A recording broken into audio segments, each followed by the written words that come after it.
Oh my goodness. You travel heavy for how many days are you here? 2 days. All right. Just 2. I think I may or may not have like snuck an entire shoe bag. It's traveling. Oh, it's cold. It's very cold.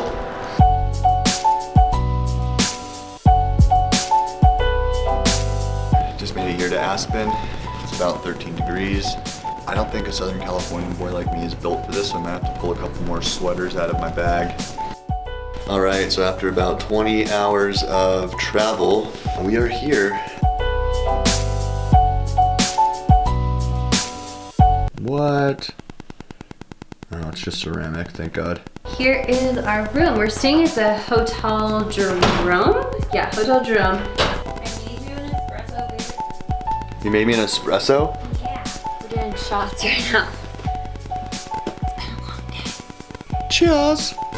We're gonna slam some food, and then we're gonna turn and burn and get down to the event that is being hosted at our hotel.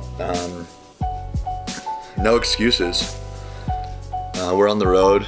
We got to speak about, what are we speaking about tonight? Marketplace selling. Josh. Yeah. We have a sick view over here. So do I. Yeah. Not bad. I'm like down to like It's a gorgeous little pool. I'm kind of down to go hot tub, honestly, in a little bit. What do you think? I think we need to shit, shower, shave, and get to our event that we're late for. This is guest of honor. Cheers. First, I'm Joshua Nussbaum. I'm the president of Revolution Laboratories, or Rev Labs. We're a mainstream supplement company. So I was pissed when Amazon was undercutting me as a brand owner. So I started to familiarize myself with, okay, what are they doing? It's kind of a double-edged sword because they're one of my main streams of revenue. I don't want to spite them. I don't want to, cut off my nose to spite my face, but they're pissing off my brick and mortars. So after a billion cease and desist letters and telling them to obey my minimum advertised price or MAP pricing policy, I just decided, fuck it. I'm gonna learn how to do Amazon. I'm gonna learn how to do Amazon Prime. I'm gonna learn how to utilize social and email and all these things to make my RevLabs products rank on these marketplaces and be able to have those bestseller badges and be able to understand how to retarget and all these different things. I think within 3 weeks of me rolling up my sleeves, I had like doubled the rankings and realized that these third-party sellers that had been selling my stuff and just raping my MAP pricing and driving the quality of my brand down didn't have any social ambassador program backing it up. If you don't have a fucking social following, reach out to someone that does.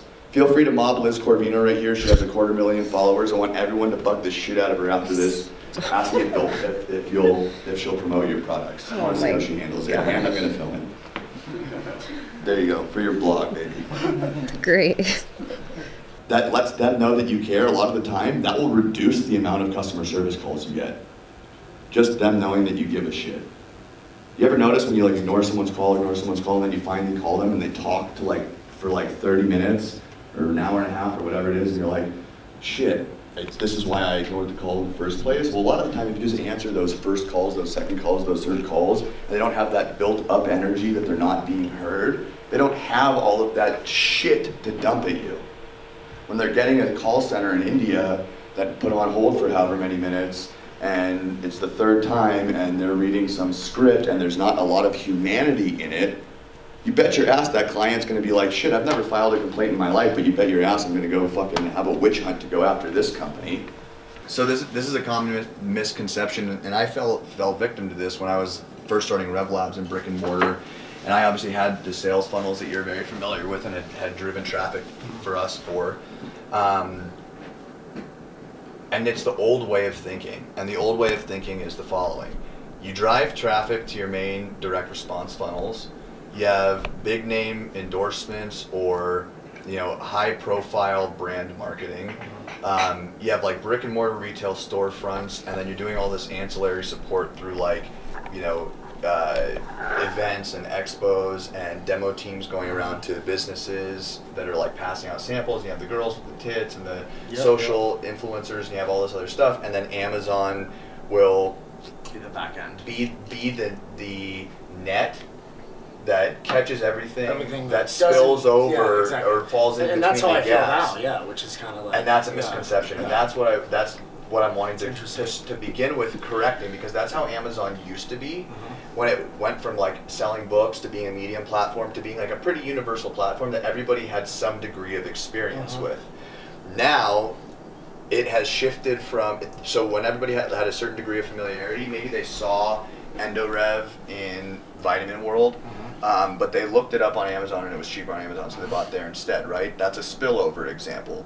Or somebody had been targeted by 3 or 4 or 5 ads, so when they're shopping around and they get targeted on Amazon for a pre-workout, because Amazon has their pixel and knows that or has their cookies and knows that they've been shopping for pre-workout, it'll show them EndoRev. The conversion probability or the conversion rate's way higher because they've seen all the other ancillary sources of support or marketing efforts. That was, all of that was speaking to your conception of Amazon.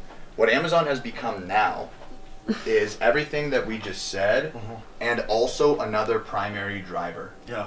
So customers are getting introduced to the product on Amazon correct. first. Fighting the I don't want to say I'm sorry as much, or people who are saying whatever. You should have seen this guy I was with today. You're not fighting the I'm sorry is trying to correct the symptom, when really saying I'm being overly apologetic of your communication is the outcome of an underlying frame of reference or emotional state, which is really what you should be addressing. Not, I shouldn't say sorry. What you should be looking at, in my opinion, do or don't do whatever you choose to do or don't do. You're doing it again. What's that? Just explaining something that, in a way that's great. I'm sorry, continue. I'm explaining it in a way that's palatable, you're saying? Yes. Good. I'm glad that I'm like exciting the thought process. You don't go and try to correct the symptom, right? You don't try to correct, I'm going to try to say sorry less. You think about, why am I saying sorry? Well, apologizing for your communication, even when you just said, I said sorry, but I'm not sorry. Why did I say sorry? It's not because you are truly apologetic.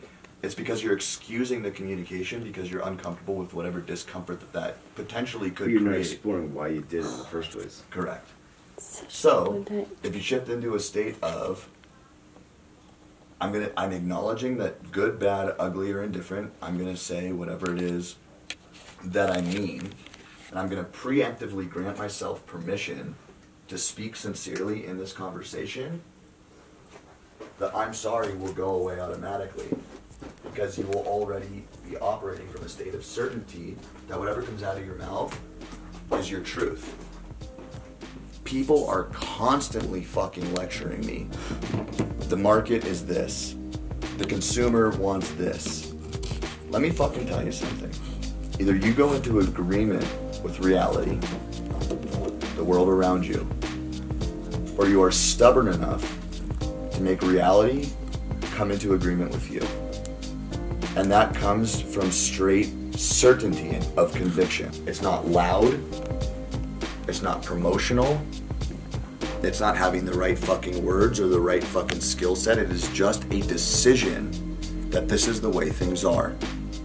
And when you say the same thing, my mom says don't cuss on your vlog or your podcast or whatever. I've talked to professional people that have built some of the biggest names in the industry saying if you don't cuss, you will be palatable and be received by more people because you don't alienate a sub-segment of the market that's into whatever the hell they're into. You wouldn't be where you were if you were listening to what everybody told you. Thank you, and that's my exact point. I wouldn't be where I was. Where somebody says, hey, don't cuss, and I'm like, you know what? I let my audience come to me, I don't go to them. Yeah. Exactly. I love you, but go fuck yourself. Yeah. Because if you're a person that is so alienated by the way that I naturally communicate, that you're incapable of receiving the bombs that are in between the F-bombs, the truth bombs that are in between the F-bombs, then maybe right now is not the time for you to receive the communication or the gift or whatever, because you're too stuck in the nuance to be able to wrap your mind around the bigger picture. All right, first 2 events were a raging success. I had randomly in one place got 3 or 4 different guests for my podcast, which is fucking dope. We got some good interviews coming at you as soon as we edit that content. Here with Mr. Michael Owens. Say hi, Mike. Hi. Fellow product owner and digital marketer. We got Liz Vino. Hello. We are walking back in like fucking It's like 7-degree weather. It's like Yeah. 3 blocks. It feels like we've been walking for a mile. Whew. Stay tuned. I'm excited. We got one more party to attend. I'm gonna try to not get mobbed walking into that place. I find it's actually more helpful when Liz and I are separate. oh shit, we're good. Look at those hazards. Whew. Yeah, black ice. If you're walking, be careful around here. Thanks for the save. I am really happy we got that on camera. That's fucking hilarious.